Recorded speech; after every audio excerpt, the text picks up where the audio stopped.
Pag-aralan ng wasto, panatiling sariwang hangin. Hindi na Paano ba malalaman ang mga accredited transporter at TSD?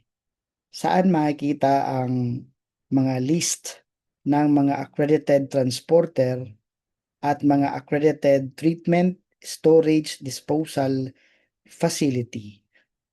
Pwede mong makita ang listahan nito sa website mismo ng Environmental Management Bureau. Pupunta ka lang sa kanilang website sa emb.gov.ph. Pagkapasok mo sa loob ng website, ganito ang makikita natin. Meron ditong environmental statistics. So all you have to do is click that button, environmental statistics. At sa loob ng website na ito, under environmental statistics, may mga iba't ibang data. So for you to know the data they have on the registered waste transporter and TSD, piliin mo yung hazardous waste management data. Siyempre, yung tinutukoy natin, hazardous waste transporter, TSD for hazardous waste. So dito tayo sa hazardous waste management data. Click mo lang yan, hazardous waste management data button, and ipapakita ng system yung mga registered TSD or Treatment Storage Disposal Facility, registered hazardous waste transporter. So kung uunahin natin, gusto makita yung registered hazardous waste transporter, click mo lang yung button na yan, hazardous waste transporter, ipapakita ng system yung may mga valid recognition na mga accredited transporter sa iba't ibang region. So, halimbawa, 76 transporters sa Region 4A, 53 sa Region 3, 37 naman ang registered transporter sa NCR. So the rest may mga iba't ibang regions na may mga accredited transporter. Good thing to say na meron tayong ganitong database para malaman kung sino ang mga accredited or legitimate na nag-o-observe and adhering to the hazardous waste management system, especially the hazardous waste manifest. Dito sa listahan ng mga transporter, meron ditong mga iba't ibang transporter na may kanya-kanyang recognition sa pagta-transport ng particular hazardous waste. So ang punto, if you will be looking for a transporter na malapit sa inyo, kailangan din recognize ang transporter na makukuha nyo sa waste na hahakutin. So halimbawa, meron kang used oil, meron kang used engine oil galing sa generator set, sa mga sasakyan, meron yang waste number na I-101. So itong transporter na ito na may mga I-101 sa kanilang recognition, pwede mo silang kunin. So halimbawa, magpapahakot ka naman ng mga electronic waste. Dapat recognize sila sa M506. So halimbawa, ito naman, M506, gaya ng mga sirang computer, laptop, mga scientific devices, mga sirang electronic and electrical waste, electronic gadgets, equipment. M506 yun. So pagka hindi recognized sila ng EMB to transport such or particular waste, wala yan sa kanilang listahan. So gaya nito, may M506 dito for electronic and electrical waste. Dito sa sunod na transporter ay wala. So kung matalino tayo sa paghahanap ng mga transporter, ang pipiliin natin yung recognize sila ng EMB. So not all transporters are recognized to transport all waste. So may mga particular waste lang sila na pwedeng hakutin. No?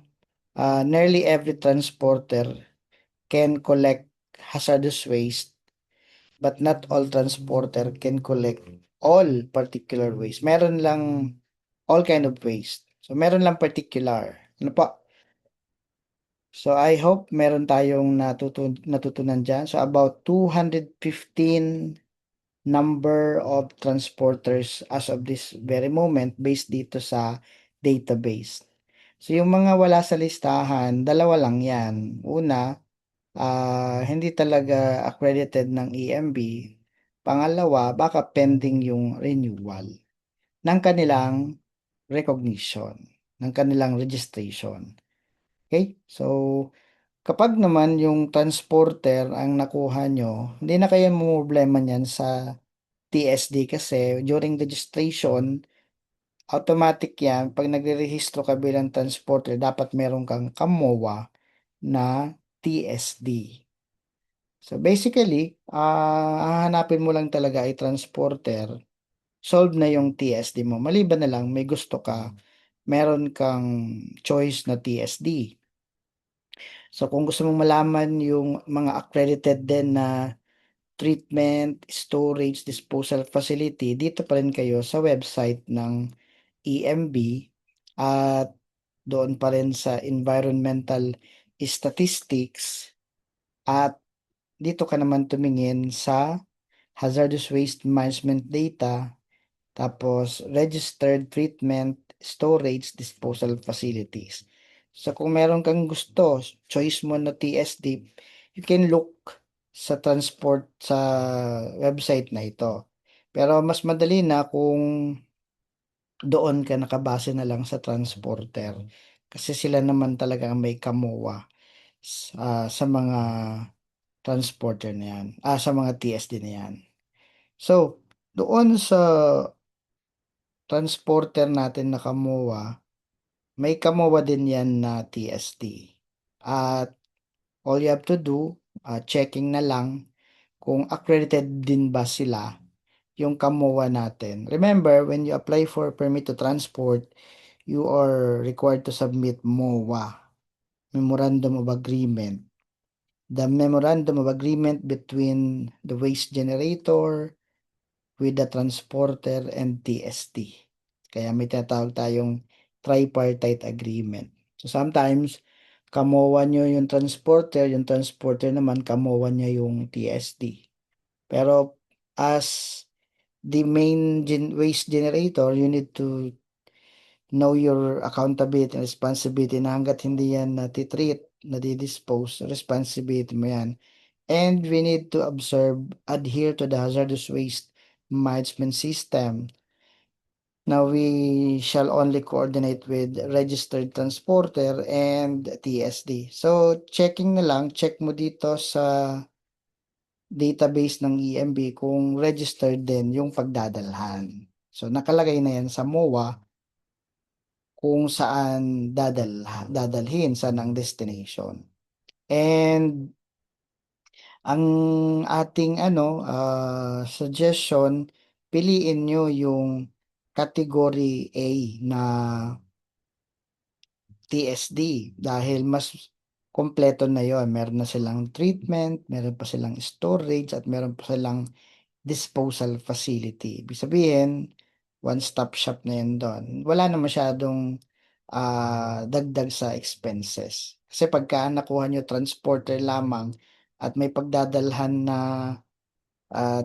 treatment facility pero walang disposal facility, maghahanap pa yun ng pagtatapunan, dagdag pa yun sa mga gastos. Anyway, our focus is to look for registered transporter and TSD. Saan ba makikita?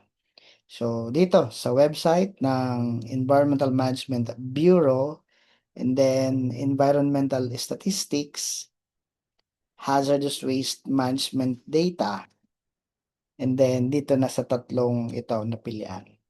And I hope makakuha kayo ng mas malapit sa inyo, mas mura, at nag-o-observe ng hazardous waste management system. Kasi marami ng pangyayari diyan na kung saan-saan naitatapon. At kawawa naman ang ating environment, also the public health.